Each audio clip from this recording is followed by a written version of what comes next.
Hey, welcome to Riverfront Territory. It's part of the Foul Territory Network. I am Trent Rosecrans.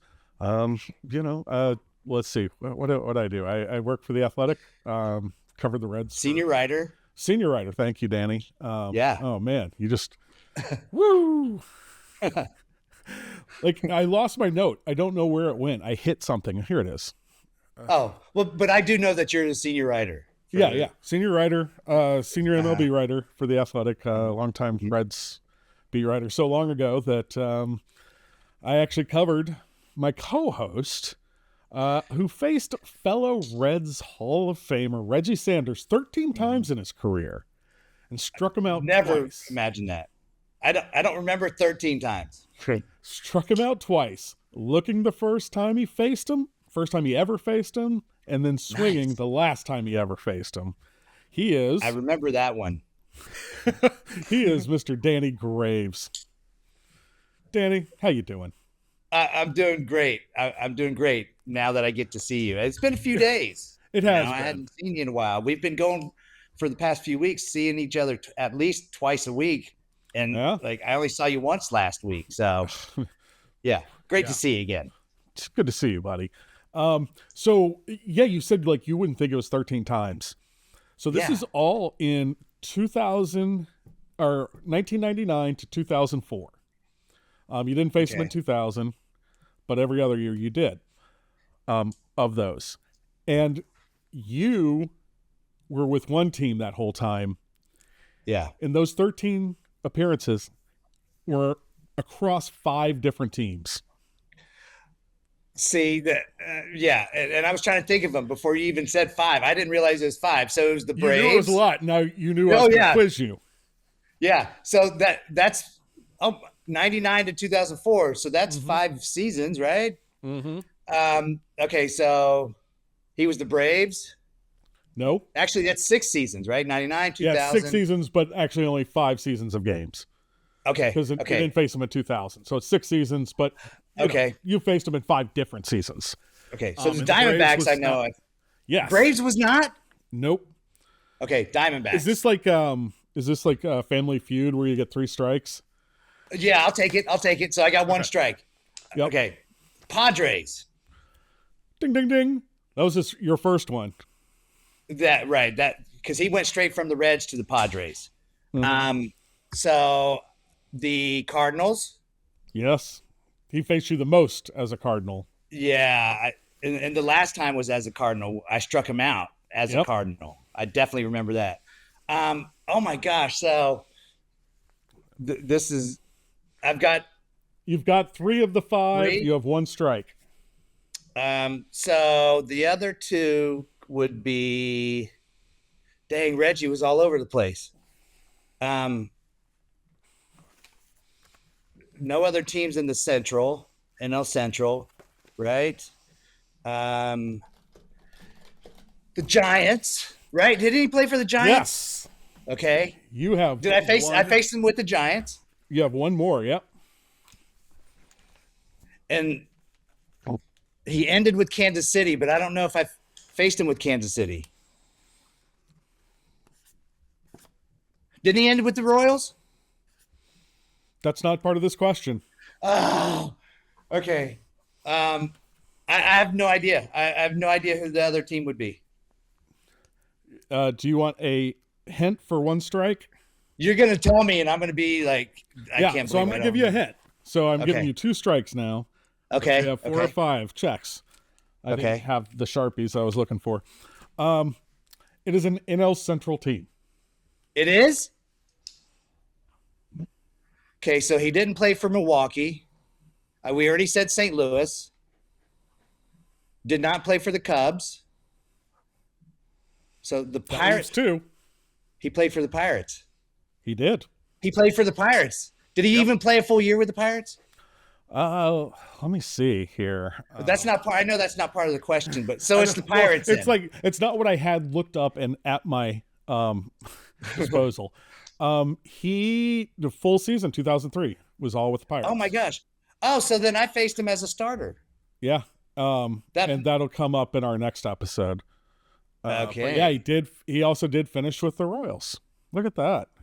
Yeah, but I didn't face him then, right? No. St. Louis was the last time I faced him. Yep. And I remember that game because I blew out my lower back. I ended up having a bulging disc in the middle of that inning, and I was not coming out of the game. And I was just like, I could barely like stand. And I ended up striking him out. I don't know if it was the last out of the game, but I struck him out in that inning. And then the very next day I got put on the DL or the IL. Yeah. Whatever it's called now. Yeah. That was the only time I was on the disabled list in my career. That's the day after I struck out Reggie Sanders. So that was July 16th, 2004. Whoa. You went. I gave up something. Oh no, this was not. Your last one was him not as a starter. This was right. That was as a closer. Yeah, as a closer. Okay. And that was like a high 30s save, something of that year. Wait, no, I think I'm looking at the wrong one because.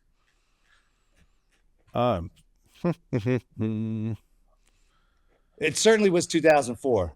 Okay, let me find it. Might have been August. I think it was. I was looking. The one I just had looked up. Sadly, was him like getting you. It was 2. Wait, he got me? Yeah, on that one. Not a homer. No. Oh. Just a hit. Just a hit. Just a hit. Let's see. Hit. No, the last one. Is this it? Yeah, strikeout swinging. Yeah. On a bad slider. I remember it. It was terrible. August 18th, 2004. Yeah. And we shall see. You come in with a 3-run lead. And I think I gave up 2. Mm-hmm. Yeah. Give it. I mean, like, you look at it, like, double to Edgar Renteria, strikeout John Mabry, then Tony Womack triples for 1, and then Reggie Sanders came in as a pinch hitter, struck him out swinging on a bad slider. Marlon Anderson, pretty good player there too, single to right field. So you have given up 2 runs.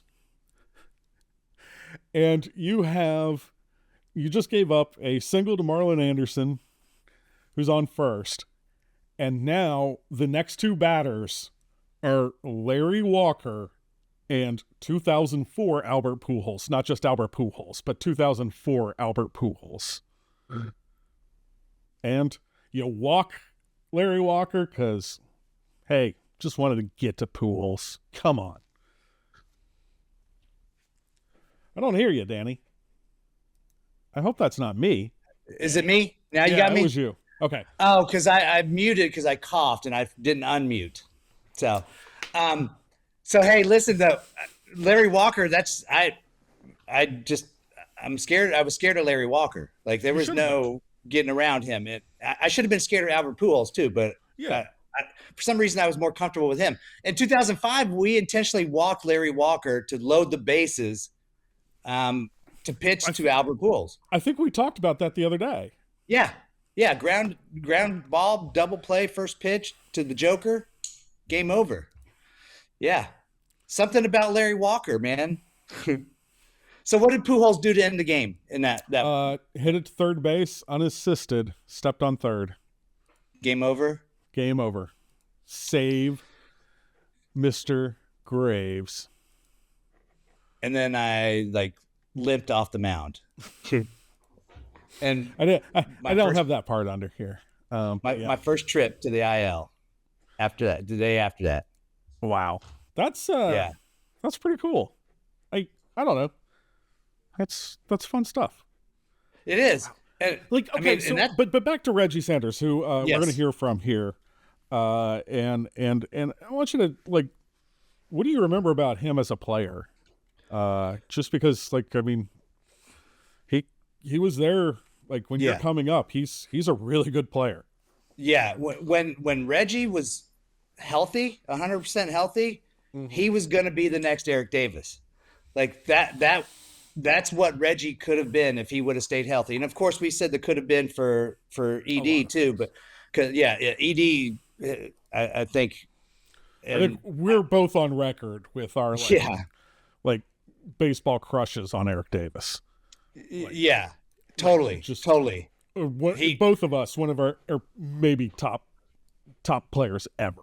And then what's cool about yeah, that is like we all know how I feel about Eric Davis the player. Dude, Eric Davis the dude, even better. even better, even He is better. one of And the smartest people about baseball, or smart overall. The dude has right, so much knowledge, so much wisdom, and knowledge. yeah, Those are two different things, and he has both. yeah, yeah. The life experiences, just I don't know. He's one of my favorite people in the world. Yeah, well, he's a guy that had more adversity than a lot of major league Yeah, players or a lot of people that weren't humans. athletes, Yeah, and he's just top notch, man. He would have been a first ballot Hall of Famer if he would have been able to stay healthy, hands down. He would have broke so many records. But easy. Reggie was kind of that type of player where he had the power, he had the speed. Reggie could hit for average, and his arm, I feel like he was very underrated with his arm. Like from right field, he would throw it on a line, and it was so accurate every single time. And, Just a special player. yeah. And so like you're not looking forward to, like, I mean, that's why you remember striking him out that time. Yes, I hated facing Reggie, hated it, and a couple reasons why. Trent, one, he was like probably one of the nicest guys I've ever played with. Like seriously, he was always smiling. He had perfect teeth. They were so white. He was always flossing. Like if you like pictured a picture of a professional athlete, what they should look like in a book, Reggie Sanders was the prototype because this guy was jacked. And by the way, he's still jacked too. Like he's still ripped up. You guys will see it in this interview. I mean, like this one was so great. You haven't seen it yet, Danny, but like No, I left smiling. I was so like just impressed.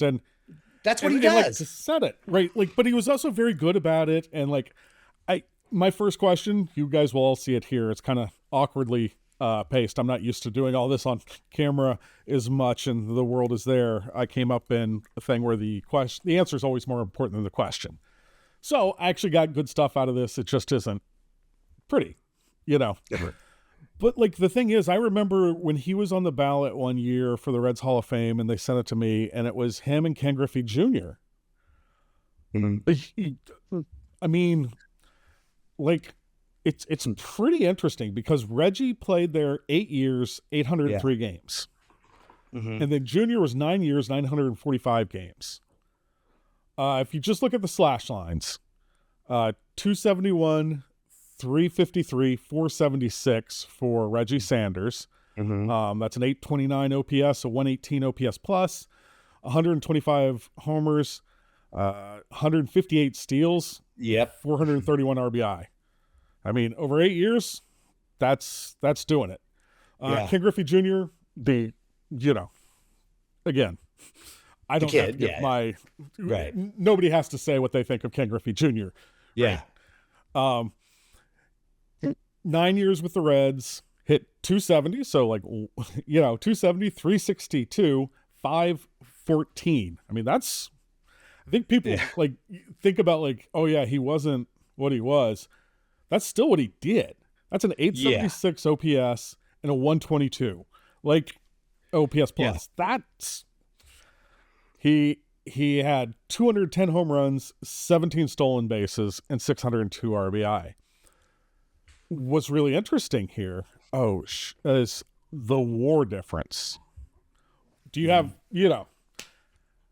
basically, I'll just do it. I did Baseball Reference WAR. Junior had a 12.8 WAR over that time period.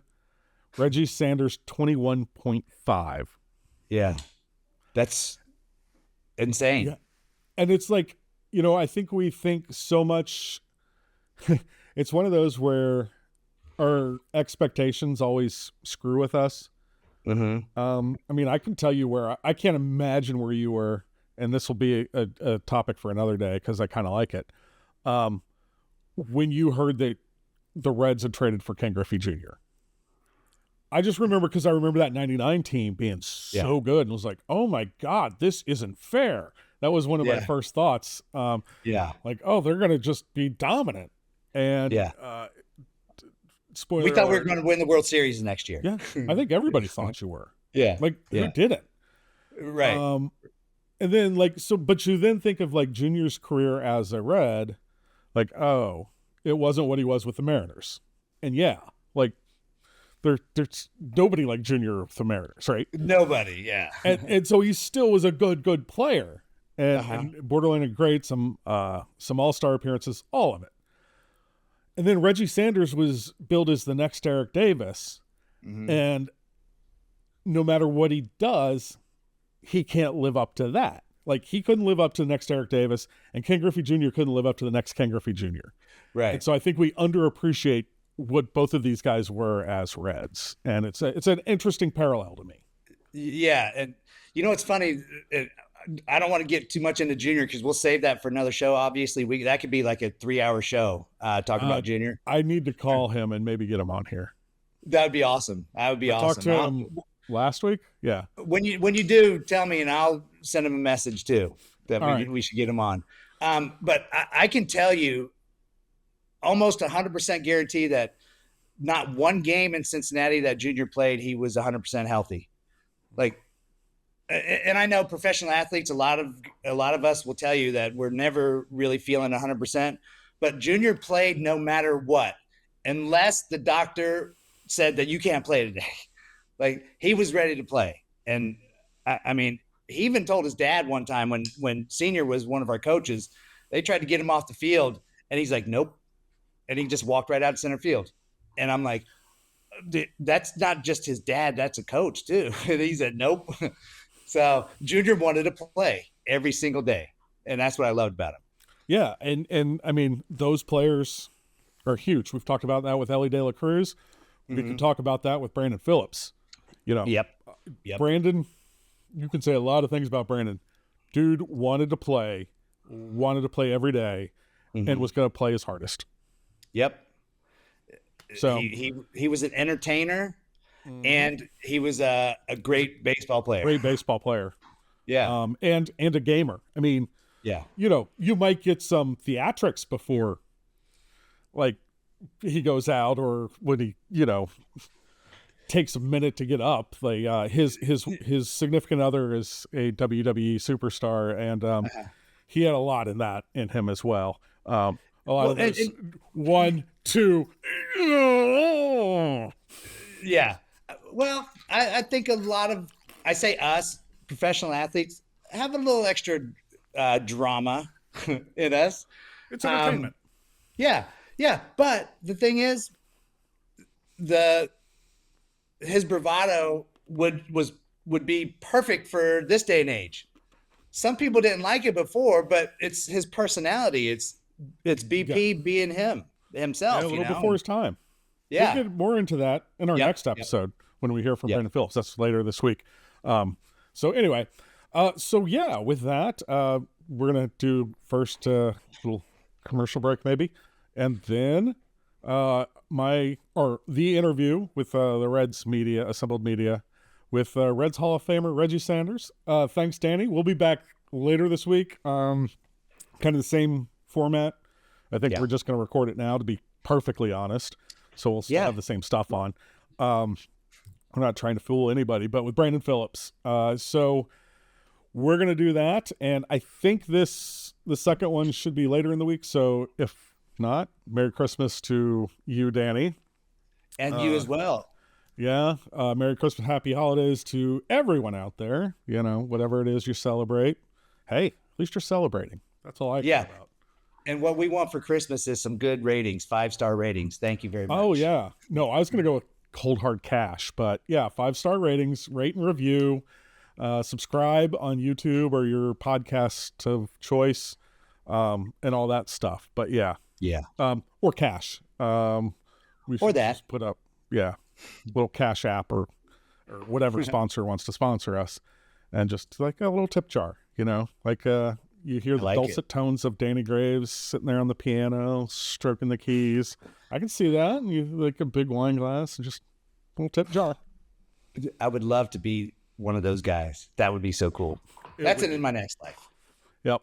All right. Thank you, Danny. Thank you, listeners, and Thanks, Trent. enjoy this. Like Reggie Sanders was awesome, and Yeah. really, what a good player, what a good dude. And as Danny, You will leave with a smile. you not a question. I'm glad I hopefully recorded it right where you don't ever see me, except for maybe when I ask a question. But like I was smiling ear to ear. It was just a fun conversation, a positive person, great stuff. That's great what he stuff. brings.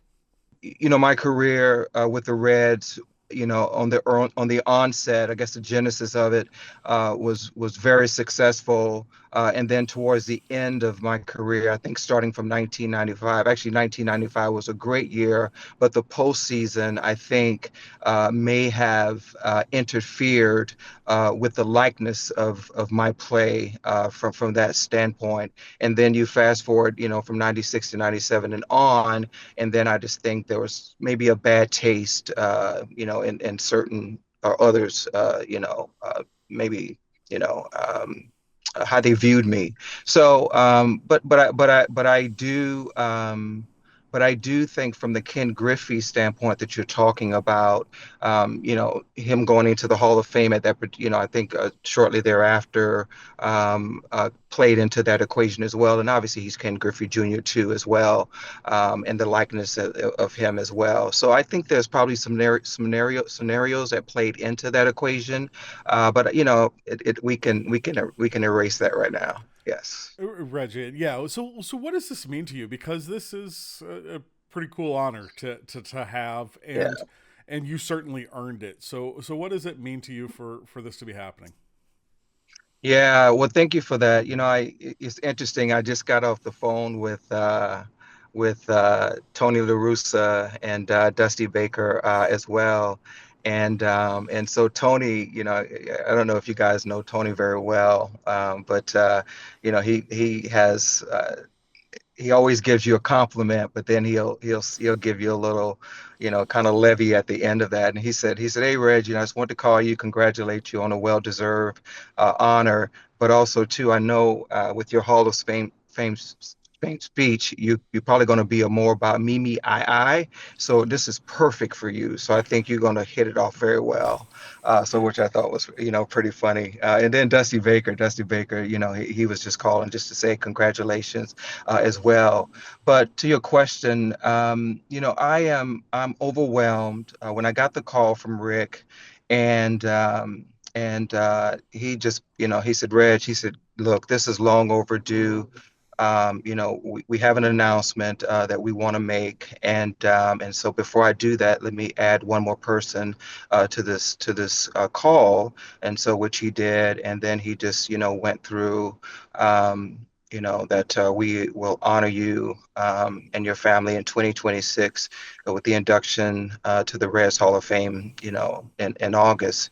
And so as he was, sharing that information, it just brought back so many amazing memories with the organization. Obviously, it's an organization that I came up with, and there's so many people that have just supported me and paved the way, not only for me, but the thing that I think about the most that I've been sharing, when he was, saying that to me, the first two people that I thought about was my mom and my dad, and so it really is a celebration, for them than it is than more for me than it is for them. Yes. Hi, Reggie. My name's Pat. I covered Hey, Pat. for the Cincinnati Enquirer. It's great to talk to you. Congratulations. And I Thank you. wonder if at any point during your time in Cincinnati, did you sense that you were? I mean, it's such a high honor. Do you ever realize in the moment that I'm sure you're not thinking in terms of, personal accolades, Reds Hall of Fame, things like that probably aren't on your radar. But did you think you were affecting the team and the culture around the team as much as you were during that period? No, not at all. As you've probably interviewed thousands of athletes, and our primary focus is, the day, right? Winning the day. And you don't really focus on the accolades and the milestones and all the other things that may come with it. So and even, there was an interview I did the other day, and they talked about my numbers with the Reds, as a collective number of the amount of time, from 91 to 98. And I still had no idea what those numbers were, and so it's that constant, kind of baseball mindset or athlete mindset. You really focus on what the tasks are at that particular moment. And so, as a retired young man now you're able to, I guess, enjoy the fruit of the labor, if you will, in regards to an honor like this. And it's a big deal, and I don't take that lightly at all. Yeah. And I wonder, from all the games you played as a Cincinnati Red, any chance there was a favorite or one great moment that sticks out to you, or maybe even defines your time with the club? Yeah. So there was a couple of my friends text me yesterday, and they said, "Hey, Marge Shot would be turning in her grave knowing that you're going into the Hall of Fame. How about that?" And so I can remember when Jim Bowden called me and said, "Hey, your time is now." And so immediately I called my mom. And when I got to Cincinnati, Marshot came on the field, and she said, "You're going to be my next Eric Davis." And then so she said, "Shotzi, you get over here." So Shotzi came over. She ripped a piece of hair off of Shotzi, and then she put it in my back pocket for good luck as well. So that's a memory that I'll never forget. But also too, there's just so many people that have really impacted my experience in Cincinnati. Starting with Lou Piniella was my first manager, and so Lou Piniella was an amazing leader. He let me go out and play and let me develop as a young man. And Davy Johnson, I think Davy Johnson probably had the most impact on me as a young player. Probably because he was there the longest, in that time. But as a young player, you go through the ups and downs of a season. You go through your journey within that, and as a young player, lack of confidence, not believing I should be there, not understanding how to be even keeled throughout the processes of the day-to-day operations. And so David Johnson really was able to bring me into his office as much as he could, and really talk me through a lot of different scenarios. And so I owe so much to him in regards to my the development and leadership style with the Reds as well. And then there's others within that process, from Jack McKeon. Jack McKeon, he's another manager that pulled me to the side and really showed me the right way to do things. And then you can think about, I shared this yesterday, and I think this is a pretty fitting thing to say right now. So yesterday's the question was asked, who set the foundation for you when you first got to the Reds? And I said Eric Davis, and they said, "Why?" I said, "Well, most people don't know this story, but Eric Davis, as you guys know, got hurt in the '90 World Series, and then he got hurt again in '91. I think it was around August, and that's when I got called up. And so, as a young boy, so excited about, the possibilities of, making it to the majors and then getting to Cincinnati and then not knowing what that would entail, but just excited with the joy of all of that and just wanting to do well. And so, at the time, when you get to the stadium at Riverfront Stadium, you would drive underneath the stadium. You would open the red door. The first red door would be the meeting room, and then the second red door would enter into the main clubhouse. So I opened the first red door, and the first person I saw was Eric Davis, and I'm like, whoa! And so I try to act as if shy. I didn't see him, but he said, "Hey, Red," and I was like, "Eric," I was like, "What's up?" And he said, "Man, I'm waiting on you." I was like, "Oh, you are?" And I said, "Well, what's up, brother?" And then he said, "Listen," he said, "everybody know that you're coming, and they're so excited that you're here. But I want you to know that before you get into the main clubhouse, that I got your back. Whatever happens with me, I'll be okay. But I just want you to know that I'm here for you. Whatever you need, just go out and do your thing."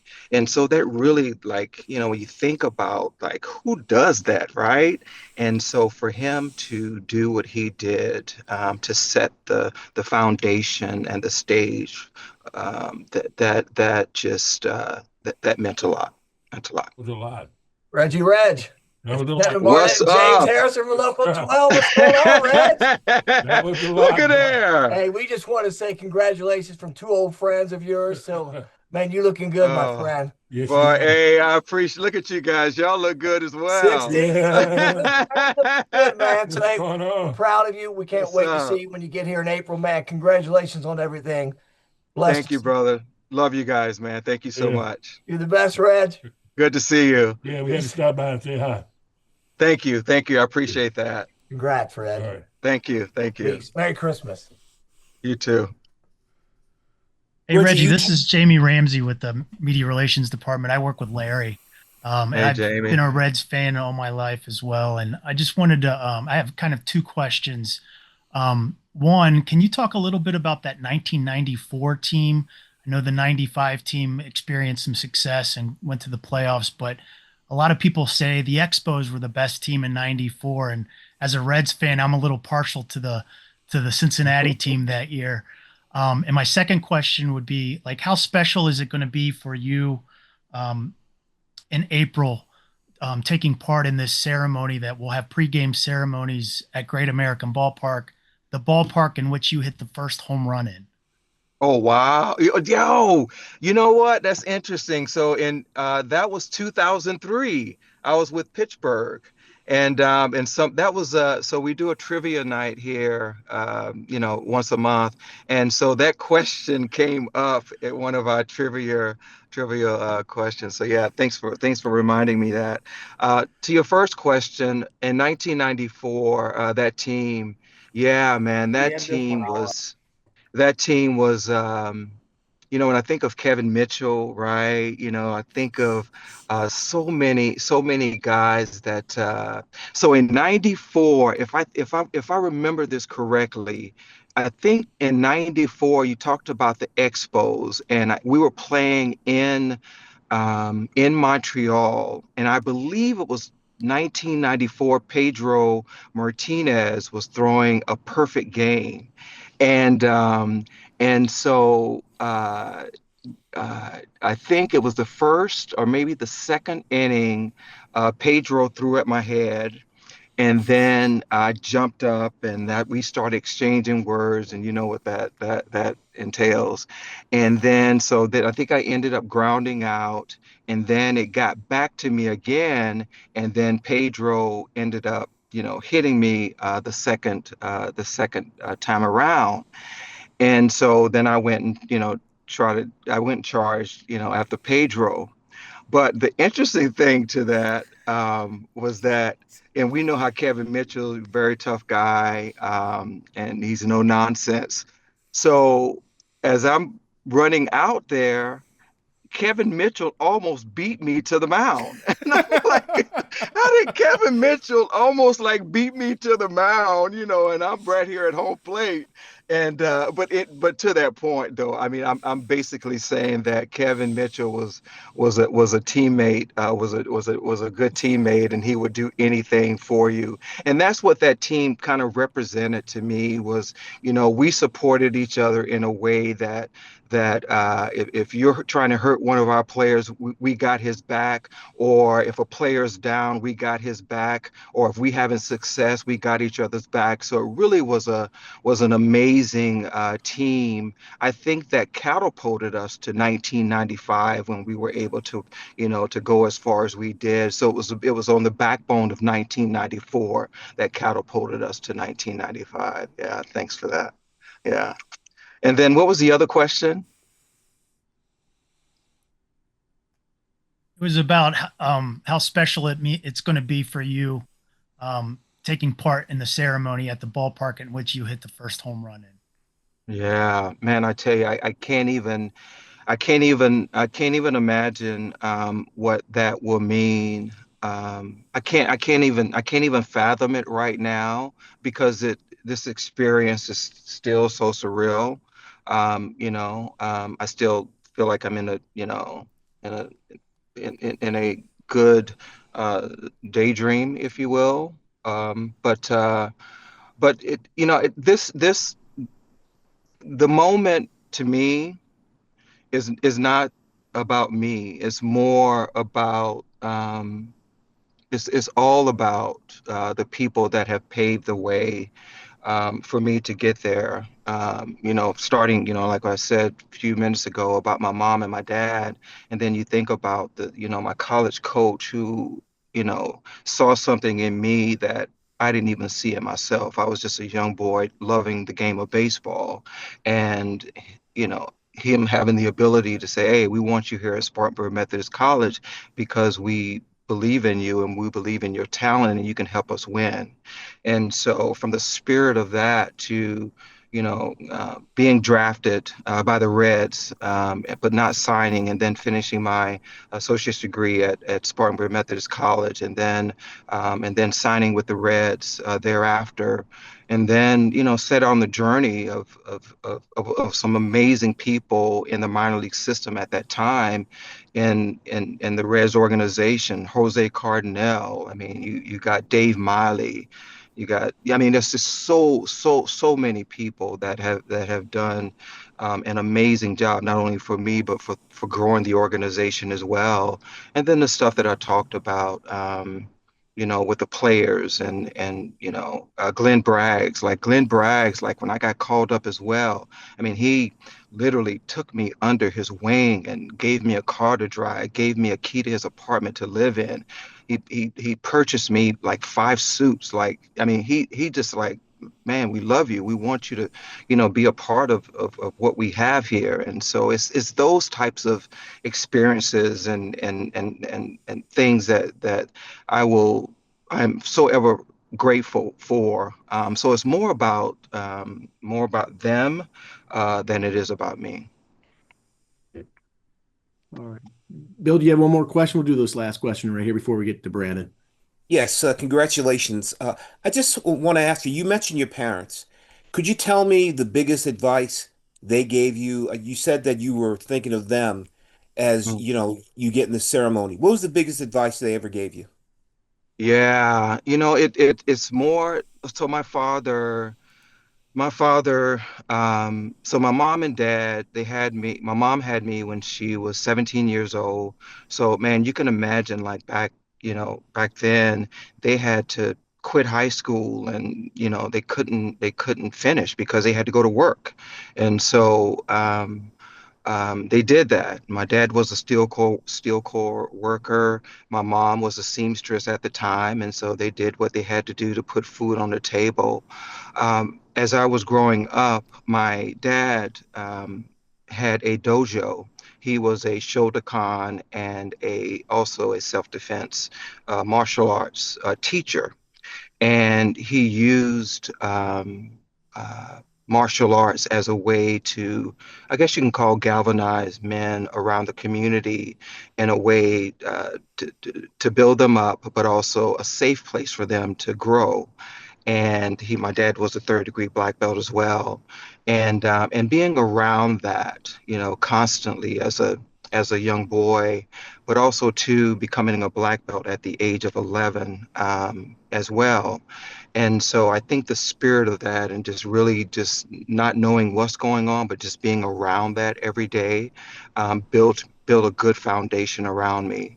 And then ultimately, my mom became a pastor, and then my brother, um, who is my mom and dad ultimately got a divorce, and then my mom ended up having my brother Demetrius, who has a severe autism, and he'll never be able to live on his own. And so, seeing the strength within my mom in those moments, and continue to see the strength in my mom in those moments, not only as a young child but as a man today, continues to drive me, and it drove me in those moments as well. So I believe it's a culmination of not just what they say, but what they have done throughout those childhood years and years today.